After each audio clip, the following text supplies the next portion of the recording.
ভাই ওয়ালাইকুম আসসালাম। আচ্ছা, আপনি যে যে এই কামটা নিয়ে আইছেন, আপনি কেমন করে জানলেন যে মেকার এই কাম করে? সলব ভাড়া নিয়ে গেছিলাম।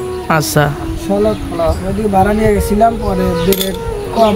আচ্ছা তারপর আমি হেন্ডে যাতে গেলে দেখি মনে ভাই হেলে অন্য একটা গাড়ি সারতেছে। আচ্ছা, আপনি সেটা দেখে এখানে আইছেন নাকি? পরে মনে ভাই জিজ্ঞাসা করলাম, আচ্ছা ব্রেক ধরে না, পরে ব্রেক ছেড়ে।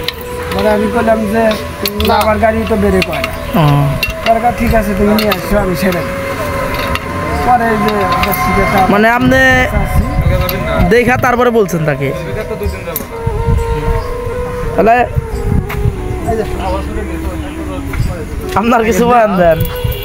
না, আমার ভাই এসে বললো মানে একজনের গাড়ি নষ্ট হয়েছে, তো ওকে দাম চাইতেছি মেশিন দিয়া। আচ্ছা ভাই বলতেছে ভাই আমার তো এই সমস্যা যে আমার ব্রেক ধরে না, চাকা শক্তি লাগে, স্লিপিং করে আসি লাগা। না বললাম ভাই তাহলে আপনি নামাজ পড়ে আসেন, আমি চেষ্টা করে দেখি আপনার ব্রেক ঠিক করে দেওয়া যায় কিনা। একটা খুলে দেখি এখানে যে জায়গায় জায়গায় ব্রেক ধরছে, জায়গায় জায়গায় ব্রেক ধরে নাই, তাহলে ব্রেক কেমনে ধরে? এই জায়গায় ফুল ধরছে, এই জায়গায় ব্রেক ধরে নাই। কোন জায়গা? এই যে এই জায়গায় ফুল, এখানে লো, মানে ধরে নাই।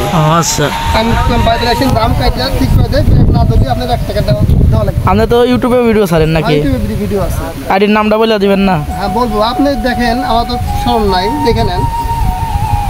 আচ্ছা ভাই।